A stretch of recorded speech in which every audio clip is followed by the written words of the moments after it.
Hi everyone, thank you for joining the Maudlin College Tutor Q&A live stream on our September Open Days.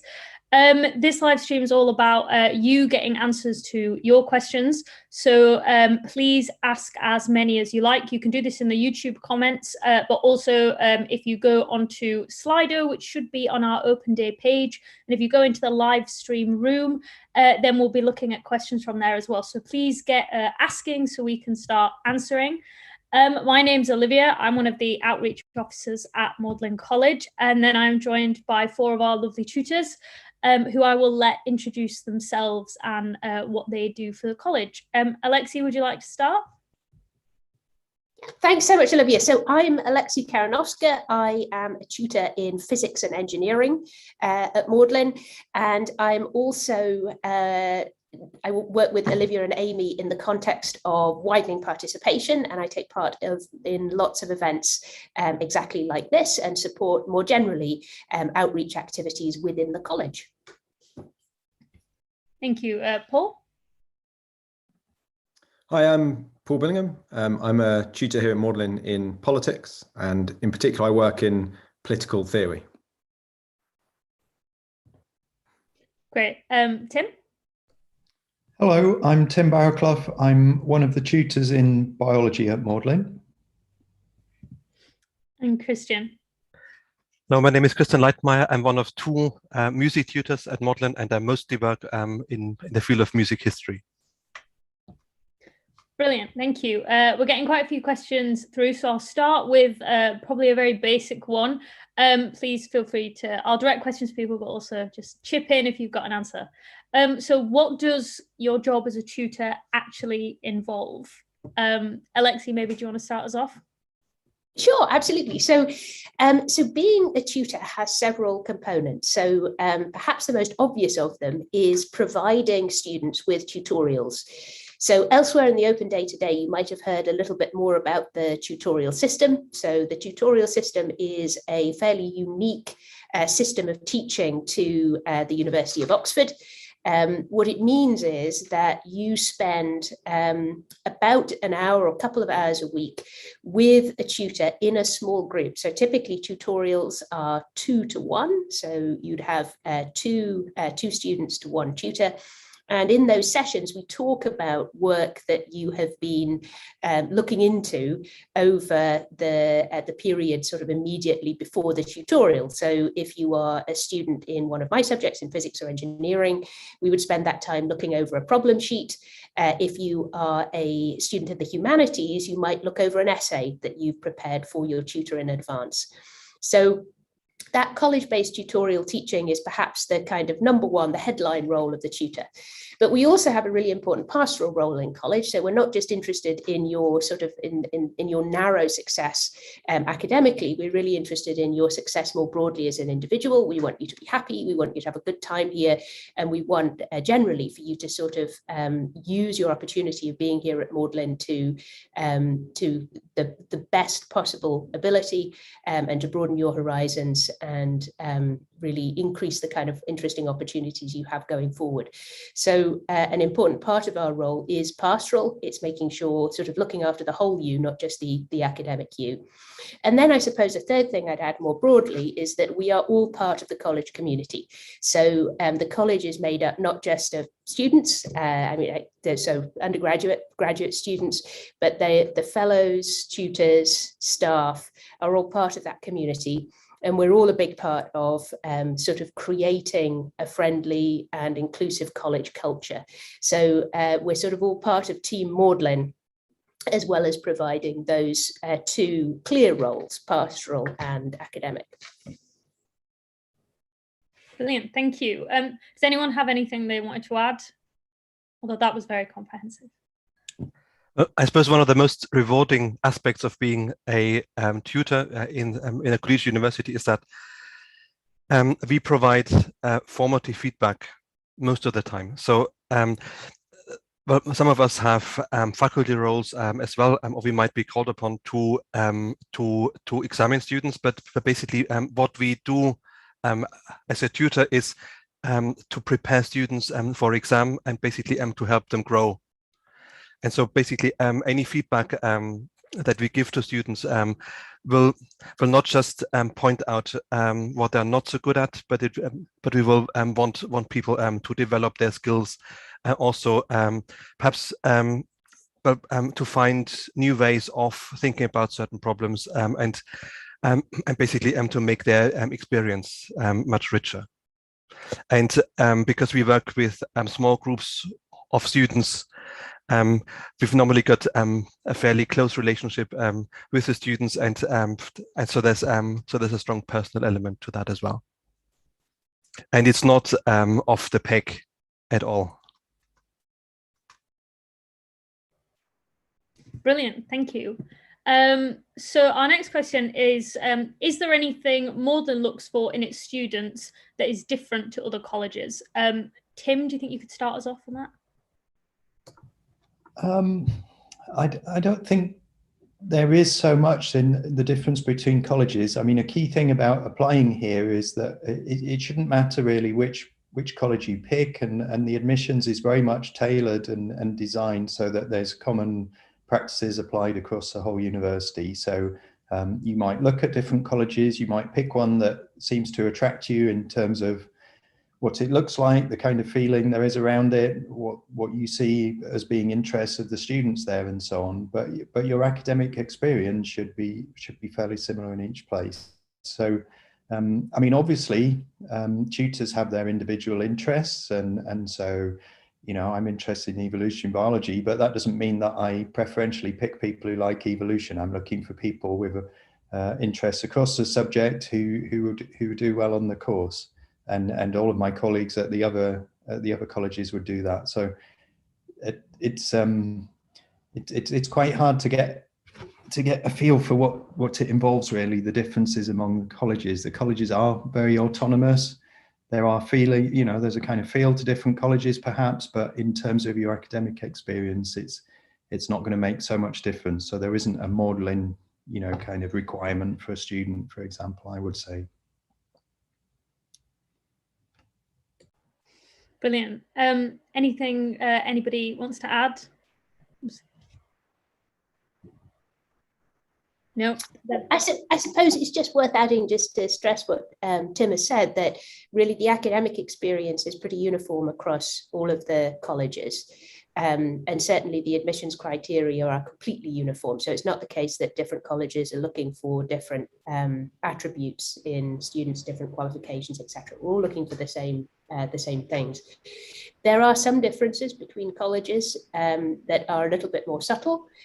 So if you look in the prospectus online, you will get one of the things that is listed on that prospectus are the numbers of tutors in different subjects at different colleges. So some colleges have more tutors in individual subjects than others, and that will have a little bit of an impact on your experience of the subject. So if you're in a subject where your college doesn't have any in-house tutors, that means that a lot of your teaching is likely to be at other colleges. Conversely, if you're in a subject where there are a lot of in-house tutors in that subject, you're more likely to have more of your teaching in your own college, especially early on in the course. But those things are not hard and fast rules. I wouldn't say that there was neither one of those things is sort of better or worse than the other. If you spend time having tutors at other colleges, it's a great opportunity to get to know Oxford better and make friends across other colleges. It's also nice having tutors in your own college because you obviously get to know your fellow students quickly and your own college environment quickly. So that's a long-winded way of saying that you shouldn't agonize too much about your choice of college. And certainly when it comes to academic experience, almost all distinctions, like the one I've just talked about, sort of boil down to a kind of 6 of one, half a dozen of the other kind of situation. It's not possible to say that one college is better for a given subject because of X. It just doesn't work like that. So really your choice of college is a kind of non-academic decision. Yeah, brilliant. Thank you. And if you missed our student Q&A earlier, we were talking quite a lot about college choice. So I'd really recommend that you go back and watch that, or ask our students who are currently asking questions in Slido as well. We've had a question specifically for you, Alexi, but I think this might be a nice opportunity to just hear you all talk a little bit about kind of studying your particular subjects. Obviously, that is your area. So firstly, Alexi, what's it like studying physics at Maudlin? And then we can go around and hear about some of the other subjects as well. Okay, so yeah, so I think going back to what I said previously, what I'm about to say about physics at Maudlin also goes for physics at pretty much any other college. So the way that physics works, and actually also engineering science, the other subject I teach, is structured in a very similar way. Obviously different curriculum, but same kind of idea. So what happens is that for a physics or engineering degree, you will have probably about 10 hours of lectures a week. Those happen centrally in the department, and at least in the early years of the course, they will be large lectures. So you will have almost all of the year with you there in those lectures for the core course. As you get towards to later years of the course, particularly the fourth year in engineering, the third and fourth years in physics. Physics has a 3-year and a 4-year course, but they both the third year and the fourth year involve some specialization. Then the number of courses expand out, and the number of individual students who participate in those departmental lectures will reduce somewhat to reflect the specialization. But broadly speaking, about 10 hours of lectures a week. You will then have some practicals. In physics and engineering, they work pretty much the same way. It's an extended period of time spent in the department. Fingers crossed, we've been doing them remotely this last year, which has not been quite so much fun. The idea of an online practical is sort of a little bit of a contradiction in terms, but we should be back in the labs back in October. So in the practical, the idea is you roll your sleeves up and you try some things out. You're doing experiments for which there is, we know what answer we're trying to get. It's not that you're sort of trying to do research. You're doing a well-planned experiment and practicing your experimental skills. And then finally, the sort of third component of the course after the lectures and the practicals are the tutorials. And what happens in the tutorials in both physics and engineering is you take material, you're given material in the lecture courses, that you then are expected to go away, study around, and complete problem sheets in connection with. So the lecturers hand out the problem sheets centrally. Everybody across the university does the same sheets. And you will come to one of your tutors like me, and we will spend perhaps an hour and a half going through the problems, talking about how you found them, talking around the subject, etc. If you found them tricky, we'll go through them in detail. If you found them quite easy, we'll talk about other interesting things that might be related to the subject you're looking at. And in physics and engineering, you typically have 2 tutorials a week. So it works out at about 2.5, 3 hours of tutorial time each week. It's quite intense. The lectures are super compulsory, which is a little bit of a difference with some of the humanities courses, which give you a little bit more scope to pick and choose. Both physics and engineering are quite structured. You have to go to the lectures and you have to keep up, otherwise you'll drop behind. But the flip side is because it's so intense, the community around the subject builds up quite quickly, and most people have a really good time sort of trying to do the problem sets together and enjoying their tutorials. So that's a whistle-stop tour of physics and engineering. Brilliant, thank you. Paul, how about you tell us about your subject? Sure, so I am a tutor in politics, which means I teach on 2 degree courses here. So one is PPE, philosophy, politics and economics, and the other is history and politics. So all the students I teach are doing a few different subjects at once. And the way it typically works is in some ways very similar to what Alexi said, but with some crucial differences. So there are lectures which are compulsory-ish. We encourage our students to attend the lectures, and some of them do, and those who do tend to get a lot out of them. And then we have the kind of rest of the teaching is really structured around the tutorials. So there are no practicals, so that element's removed. But we've really structured things around the tutorials. So each week, for my students, they'll have a topic that they're going to look at that week. So I might do a week on equality. So what kind of equality should we value in society, or on maybe liberty. What does it mean for us to be free, and how can we promote freedom within our politics? Or injustice, what kind of injustices are there in society? How should we tackle them? These kind of things are the kind of things I teach. And so I'll give my students a reading list, and they'll go away and do some reading around that topic. And then they'll have an essay question they have to write on, and they'll write an essay and then come to the tutorial. I read those essays in advance, and in the tutorial we discuss what they've written and the topic in general and the readings and what they found in them and the arguments that they read, and discuss around the topic, but also in particular discuss what they've written in their essay. And so I think one of the kind of really nice things about studying here is that you have that hour or so where you really can discuss your own work, your own ideas, things you've thought of on the basis of the reading that you've done. So the students who are studying for PP or history and politics will typically have a couple of those tutorials per week. So they might have one in politics and one in philosophy, say. And so they'll be reading for and then writing those 2 essays over the course of that week. In terms of maybe just the structure of the course, a little more for PPE, our students have to do all 3 subjects. They do politics, philosophy, and economics for the first year, and then they get a lot more choice beyond that. So most students for that degree drop one of the 3 and just stick with 2 of them, and that allows a lot of specialization. So one of the other nice things here is that we often are very big departments with lots of different people doing lots of different kinds of work. And that means that we teach lots of different courses. So you can really specialize in areas of the subject that you're particularly interested in. And that's certainly true for all of PPE and also for history within the history and politics degree. So I think that's probably enough from me about kind of what it's like studying. I guess the main thing maybe just to say is that I think one of the big things is that the studying is very self-led.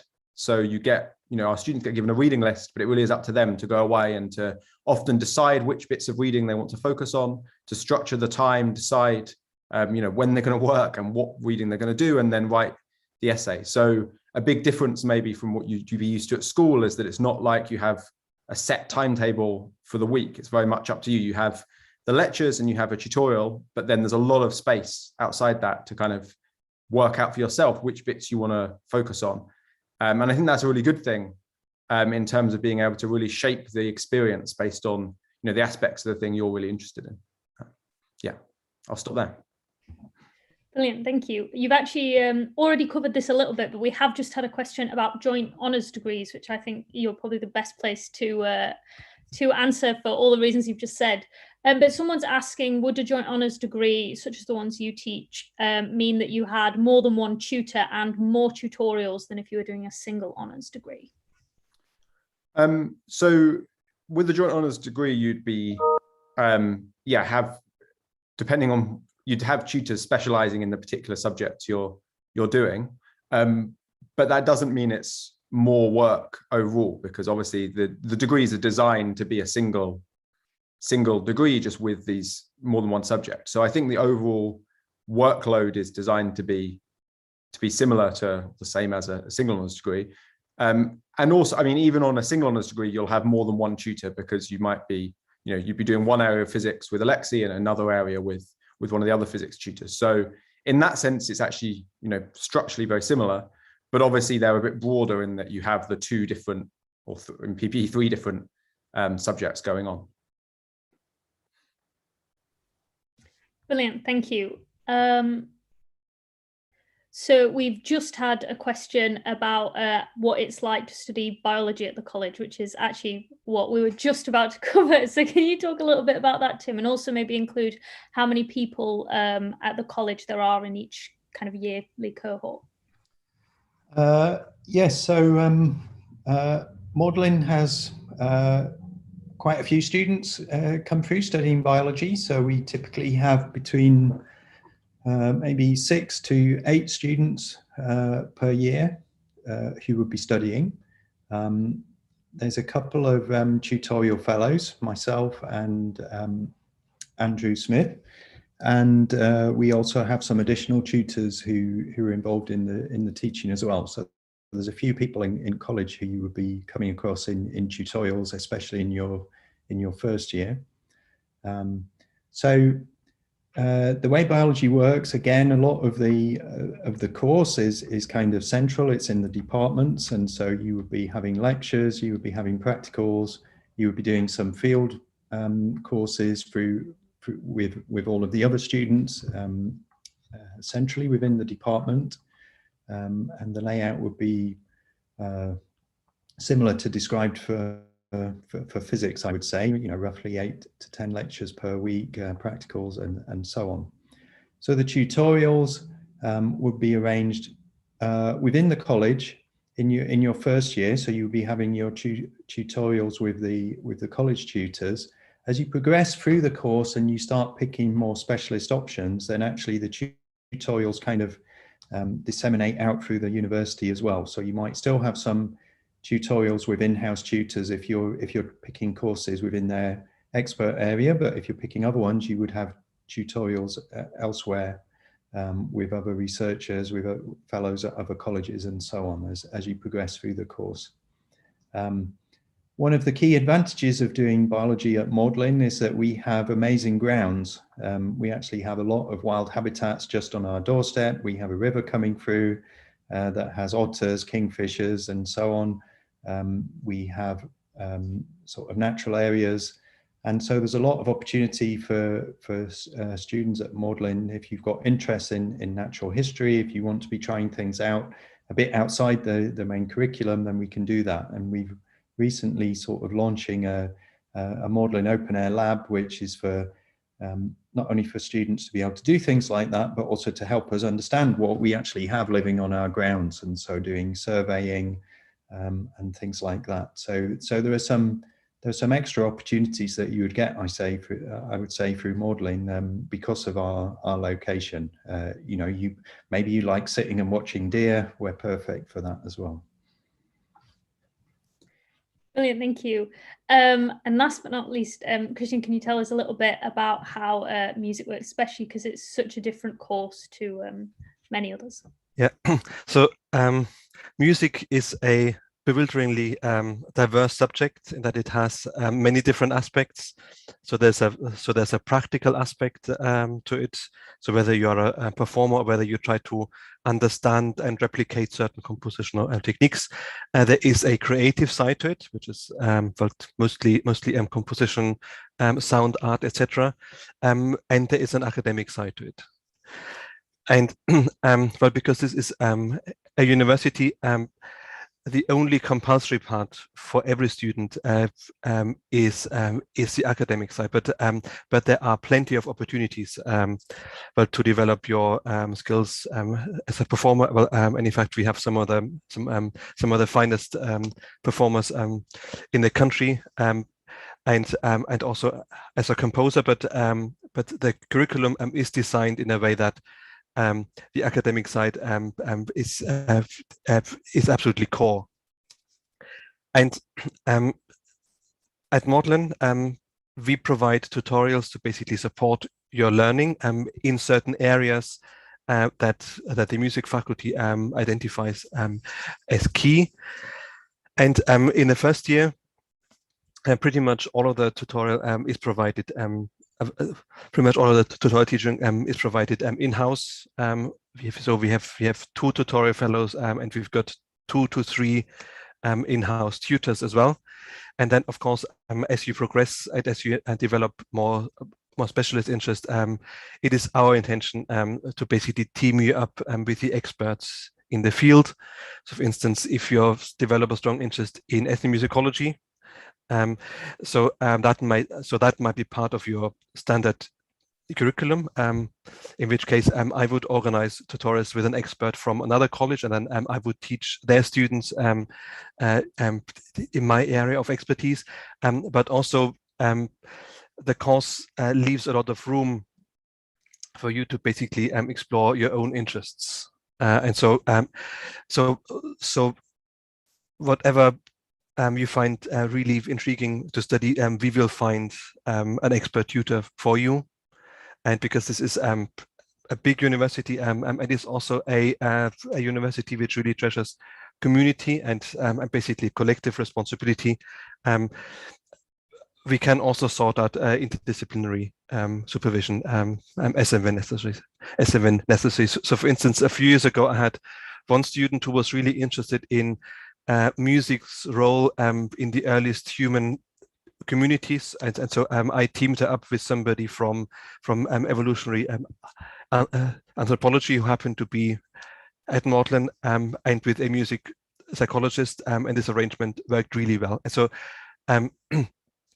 because music is such a diverse subject, it's absolutely vital that we respond to your individual strengths and individual interests.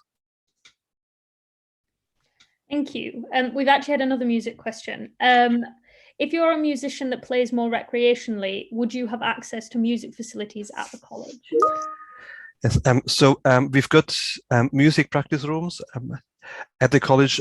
We've got a music society, which basically fosters music making at all levels, and they also have a regular lunchtime series slot at which musicians of all calibers can perform, and basically there will be lots of opportunities to perform together with others, and there will also be lots of opportunities university-wide through different societies, clubs, etc.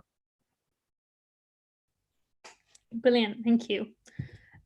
So we've had quite a specific question about physics, but I think it's helpful to kind of discuss this in general. So someone wants to read physics, and besides physics, maths, and further maths, would you prefer another science subject or any subject as presumably a fourth A level?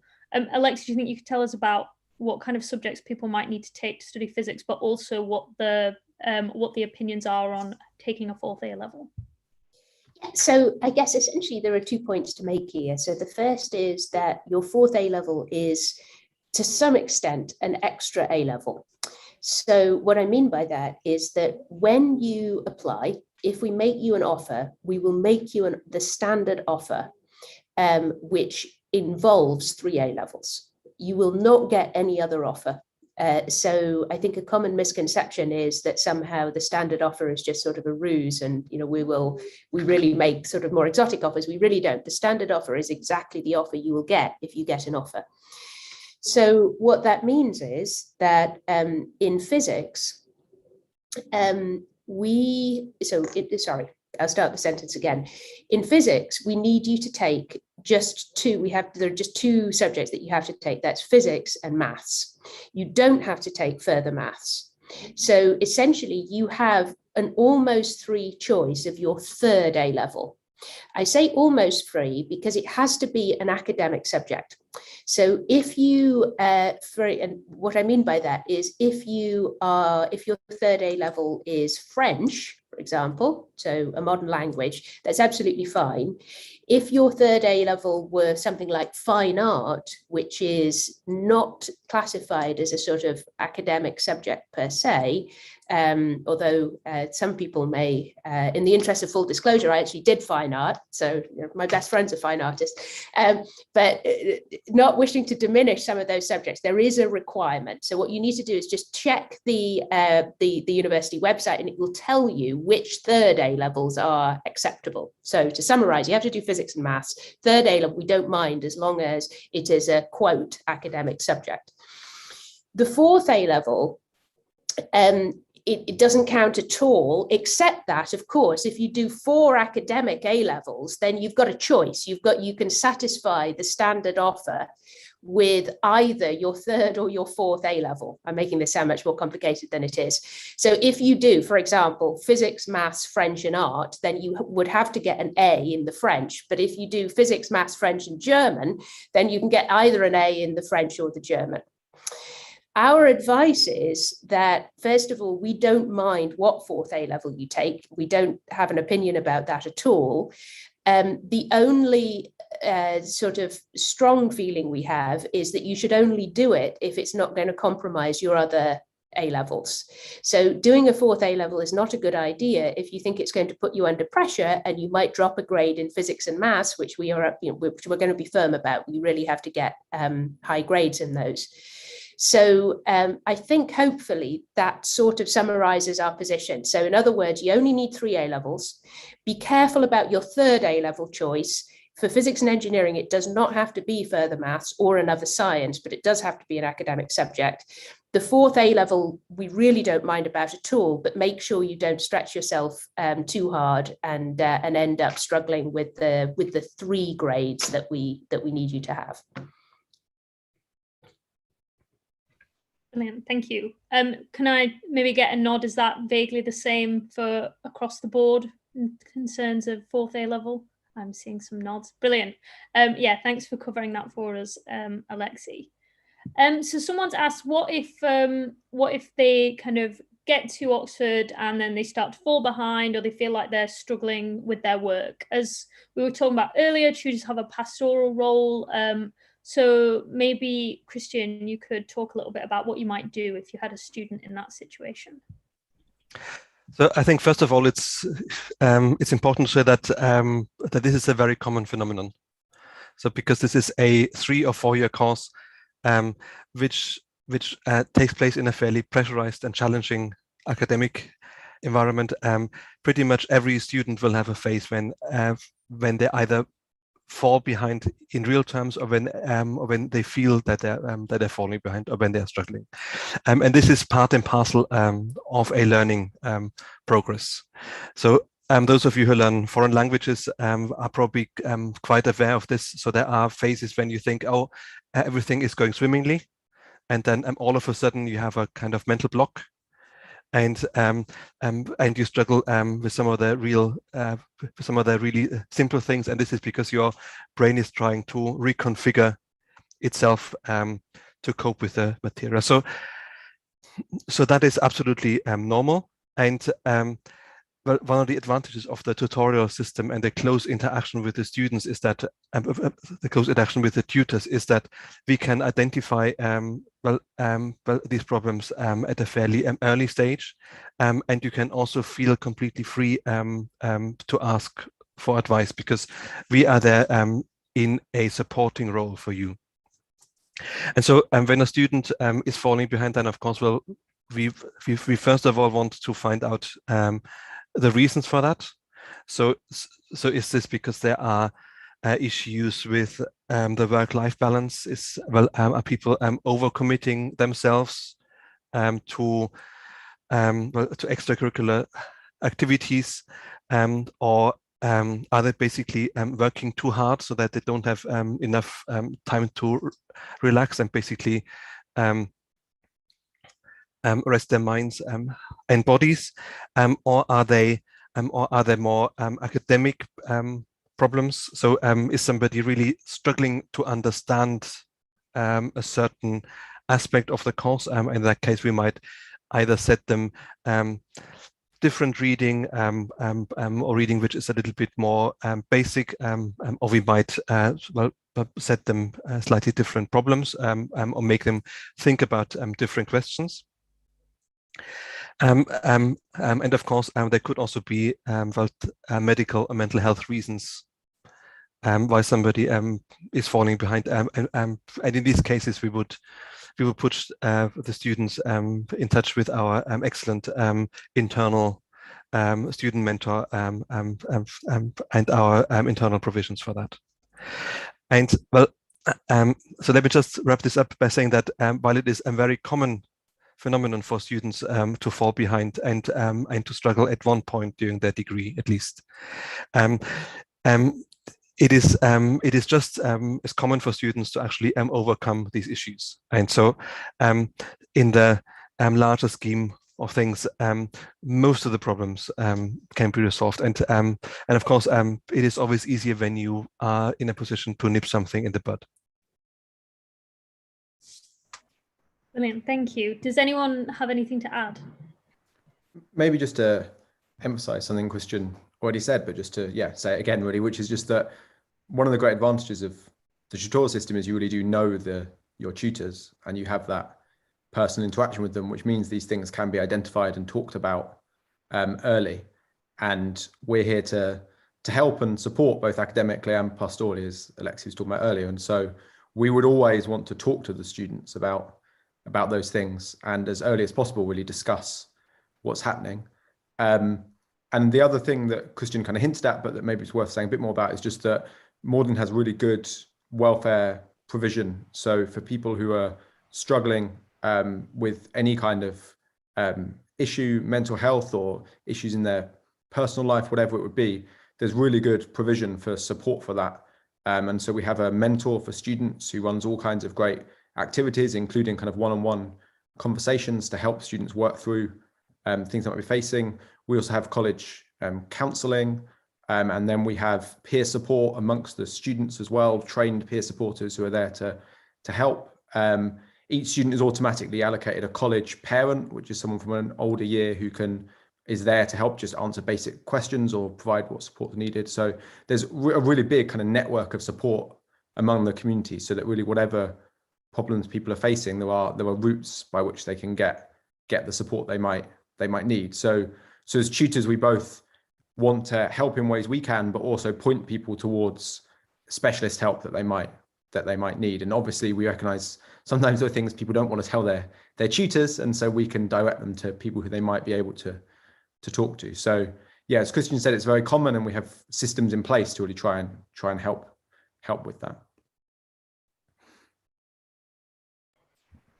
Brilliant, thank you. So we've had a question specifically for you, Paul. Is a high level of mathematics important for understanding theories and data in politics?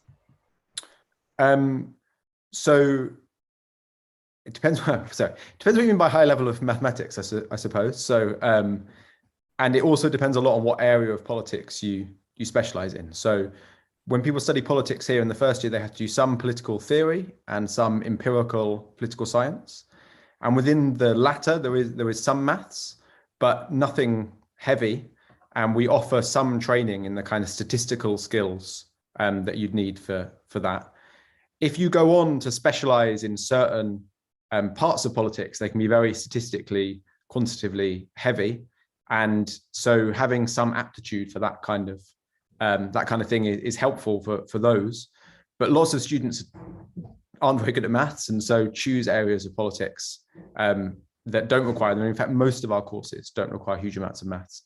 The only other thing maybe to say about maths in relation to politics is that maths is fairly important for economics. And so if people are applying for PPE, then having some mathematical ability is helpful because they'll have to do the economic side. Although again, we admit students PPE who aren't so strong in maths. So for example, having a maths A-level isn't a requirement for applying here for PPE. And those students tend to drop economics at the end of the first year if they don't like the maths side. So in summary, maths can be really helpful for various areas of politics and certainly for economics, but it's not kind of essential or necessary requirement. So I think the language that gets used on the website is that maths is recommended for applicants PPE doing a maths A-level because it really does help, but it's not a requirement. Brilliant, thank you. A biology specific question now. Is it a 4-year course, kind of the standard course you do, or is it a BSc and then you choose to stay for the extra year? Yes, this is something that's changed recently. So starting in a few weeks, we'll be the first cohort of students actually doing the 4th year of the degree. And so until recently, there was only a 3-year biology degree at Oxford, and it's only recently changed to the MBio, which is 4 years. The expectation on that course is that most people will want to stay and do the 4th year. I think there's a requirement. You have to get a 2-1 or above. So there's a particular requirement for the early part of the course in order to be able to continue and do the 4th year. By far the majority of students on the course would be reaching that level anyway. So it's largely it's largely up to the student. We anticipate some people will decide to move on. They'll go and do something else. Maybe they'll find a master's somewhere else.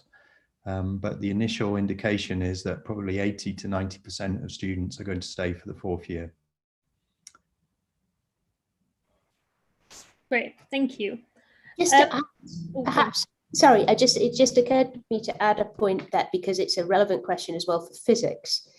So physics is offered as an integrated master's degree. So you can do an MPhys, or you can leave after the third year and then choose either to take your BA or to do a master's elsewhere. One recommendation that we always give to physics students or potential physics students is not to worry too much about that decision from the outset. So certainly in physics, the thing to do is to apply for the 4-year course. Because if you decide you want to leave after the third year, that's absolutely fine. But if you decide that you want to stay on an extra year, that creates additional paperwork, and you obviously have to get additional funding from your local authority. So we are not too worried about, it's not going to affect the way that your application is assessed. We sort of assume that people may want to take the option to take the 4th year. So if you just apply for the full 4-year course, then your options are completely open. You can make the decision as you get further in. Yes, it's quite new for us, so I'm not entirely sure. I think you just apply for the 4-year course, and then you can always decide later if you don't want to do that 4th year. Great, that seems like good advice. So someone started asking some questions about personal statement. Specifically, they're asking, should they mention the fact that they're trilingual in the non-academic part of their personal statement? I might as well just cover that.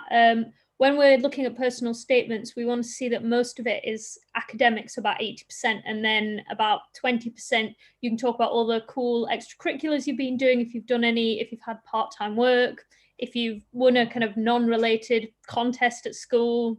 People put down if they're a prefect. And I think you would also, you might as well put down that you speak several languages too, because that's a great skill and a great achievement. So yeah, feel free to do that. But while we're on the topic of personal statements, does someone want to talk a little bit about what type of thing they would like to see from a personal statement, particularly in the kind of academic content section?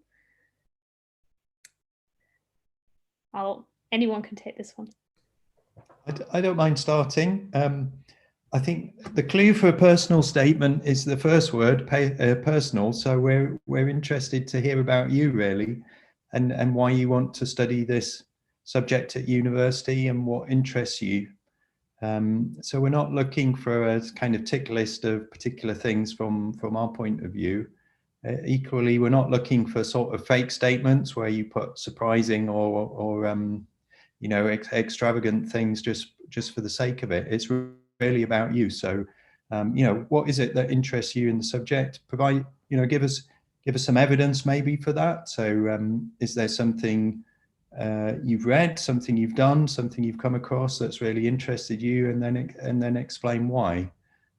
So I think people feel like maybe they're expected to have done lots of, you know, lots of, what do you call them, like activities and so on. We recognize not everybody has the same opportunities for those, so it's certainly not required. It can be something you've found online, something you've seen in the news, it can be anything. But what we're really interested in is to know what you're interested in and how that fits with the subject that you're applying for. And if I just might add to that, we're interested in who you are at the moment of the application.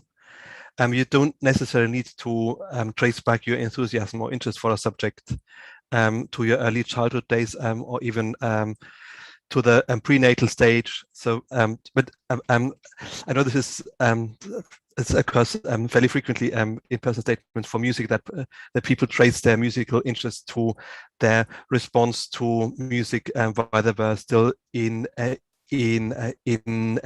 mother's womb, and this might be, well, of interest from a developmental perspective, perhaps, but it doesn't really tell us anything about your motivation to study a subject at the age of 18 or however old you are at that stage. So you don't have to demonstrate a consistent interest or enthusiasm for a subject for a period of 10 or more years. So it may well be that it was at a later stage that you were suddenly hooked and that you had a kind of light bulb moment, and you knew that you wanted to be a physicist or whatever else. So that's perfectly fine.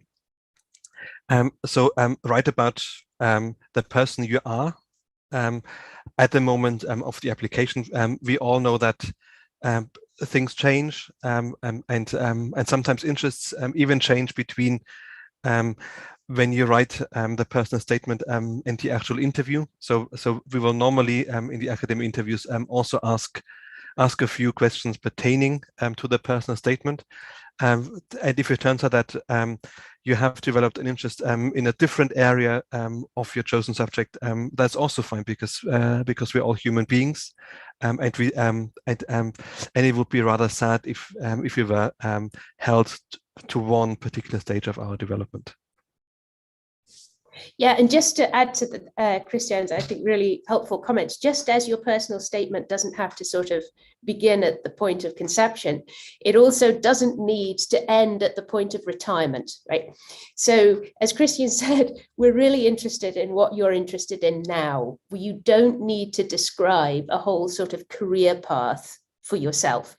Now, if you really have always wanted to work for NASA since you were 4, write that down. If it really is an honest thing and you feel like you can talk about it, that's great.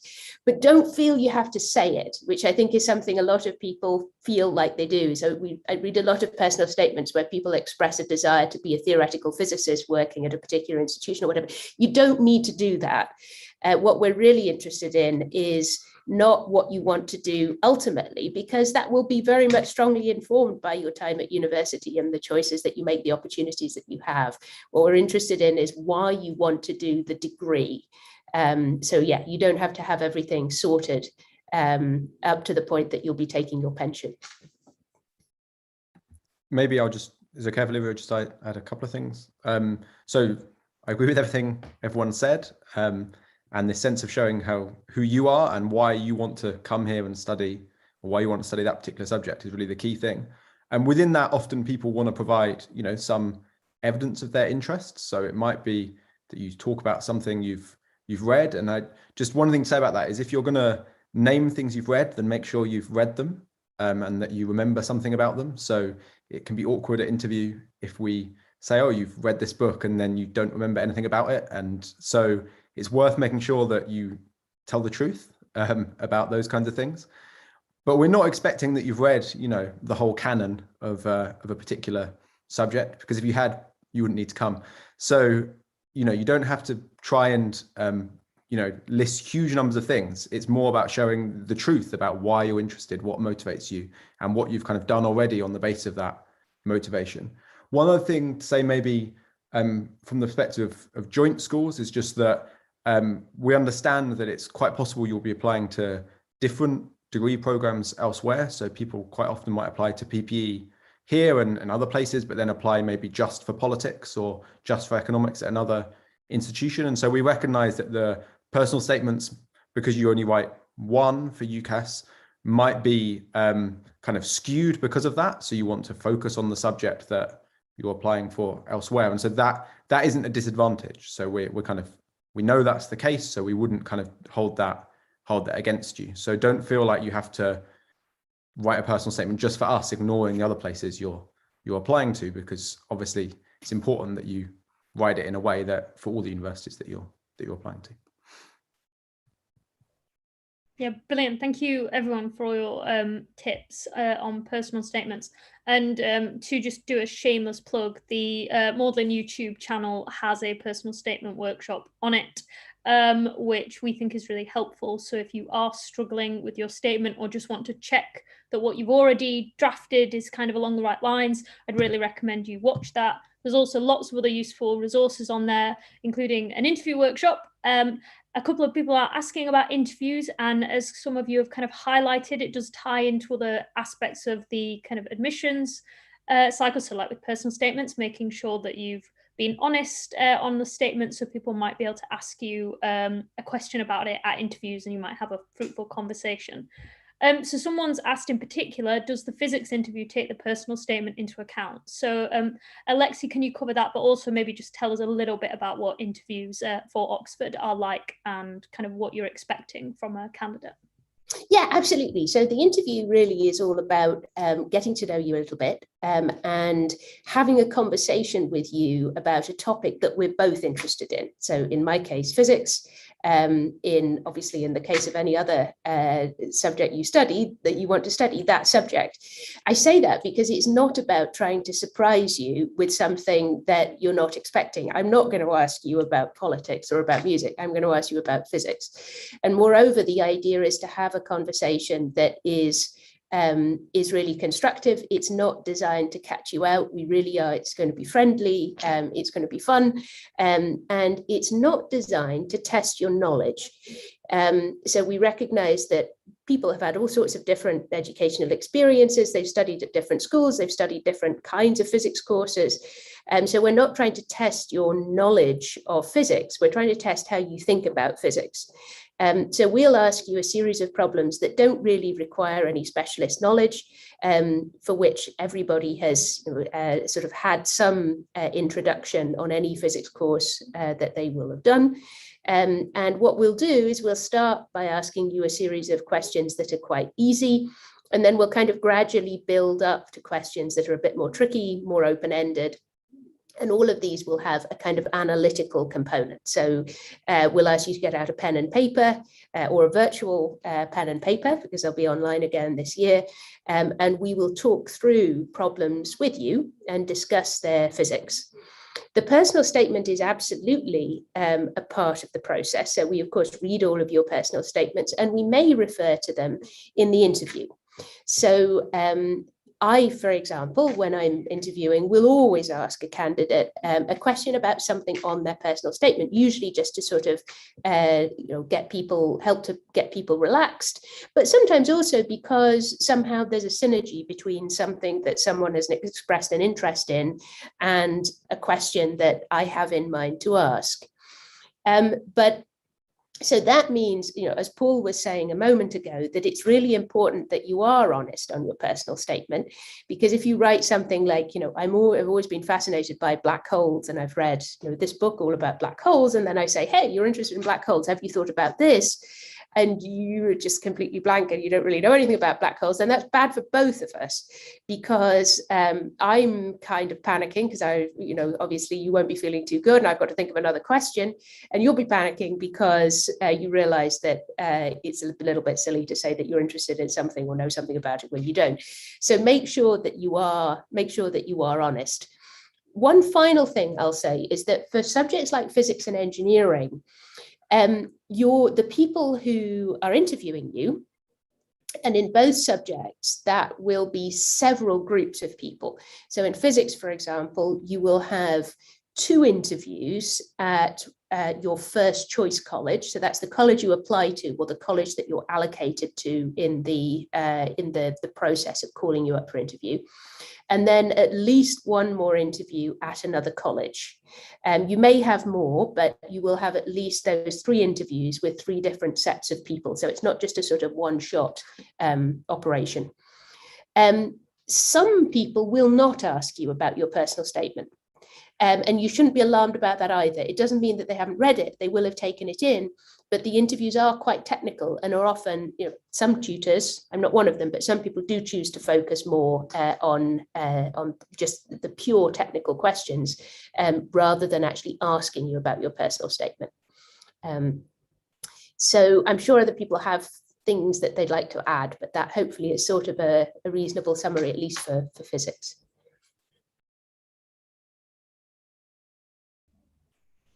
Would anyone else like to cover how their subject works, maybe, particularly if you're quite a different subject?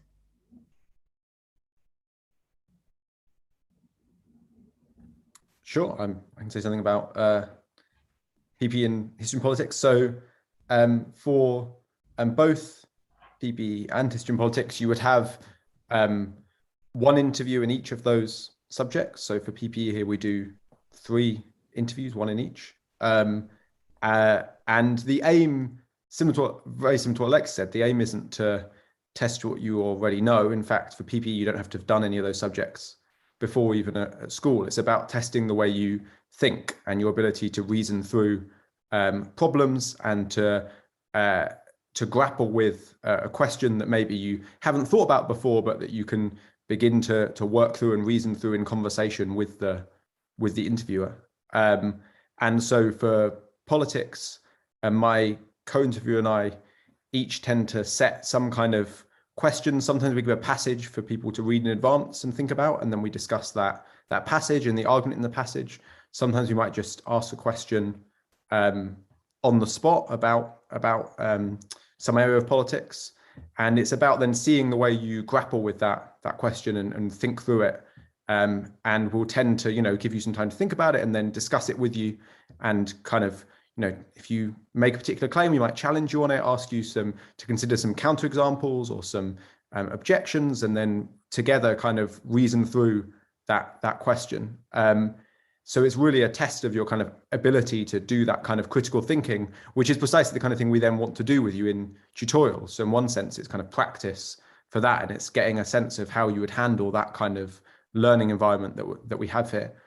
In terms of personal statement, sometimes tutors ask about that and sometimes they don't. There's no kind of set rule. So certainly you might be asked questions related to your personal statement, but sometimes interviewers decide not to do that. So it's worth knowing what's in your personal statement and being prepared to answer questions on it. But like Alexi said, it's not a problem if you're not asked about it.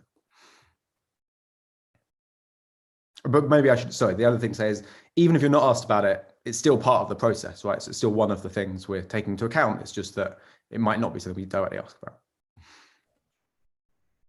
Fantastic, thank you.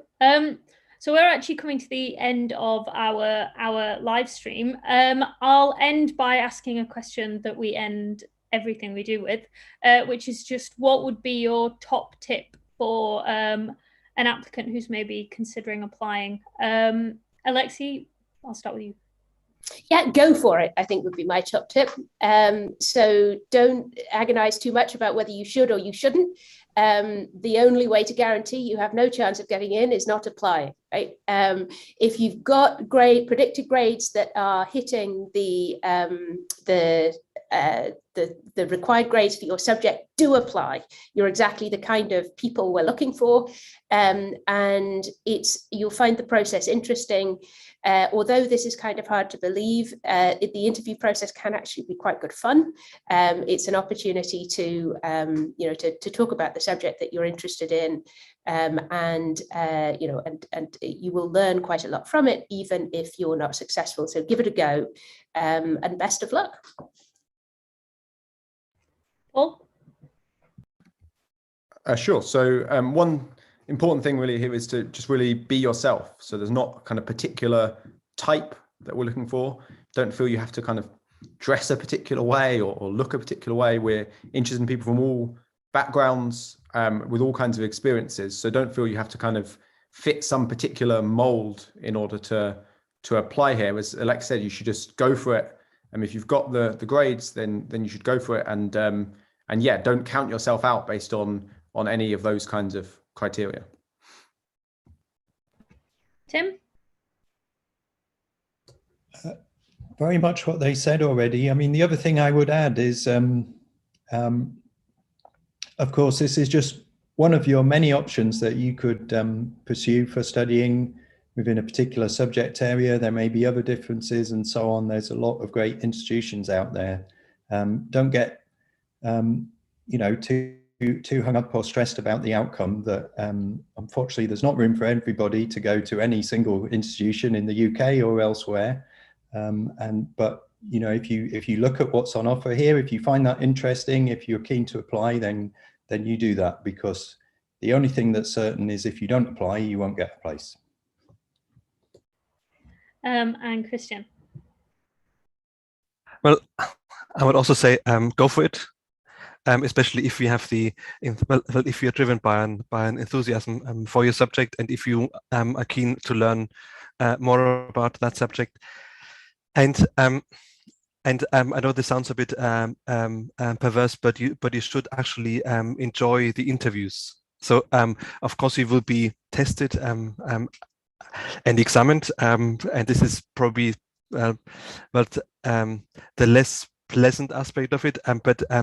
But you basically have the opportunity to talk to some high-hitting academics who take a real interest in you and your interests, and so you can have a proper conversation which goes beyond what you will normally have at school. And well, this doesn't apply for those who are being interviewed in the coming round, because the process will be conducted remotely. But in all normal years, well, the other candidates will actually stay with you at the college, and so you would also meet a lot of like-minded people, and that can really give you a boost wherever you end up. Brilliant. Thank you. They were all fantastic top tips. The final top tip I would give is just to use the resources available to you and to not be afraid to ask questions. So on the Maudlin website, we have a chat to students function. You can find me on there as well, but there's lots of students there who are happy to answer your questions all the time, not just today. So if you have any questions, do ask, because they're there to help you. If you have a particularly technical question, do send someone an email to get the answers. That's why we're all here, is to try and help answer your questions. And there's so many resources. There's videos and workshops, there's videos of mock interviews, there's suggested reading, although you should obviously be driven by your own interests, but if you just want a little help to figure out where to start, there's all of these resources available to you, and we'd really encourage you to use them. Huge thank you to the four of you for answering all of these questions and hopefully putting some people's minds at ease. Thank you everyone for listening and for asking questions. Please feel free to ask us more questions throughout the day. We've got another hour of the open day left where people will be sat answering your questions in live time. But thank you very much and good luck with any of your future applications.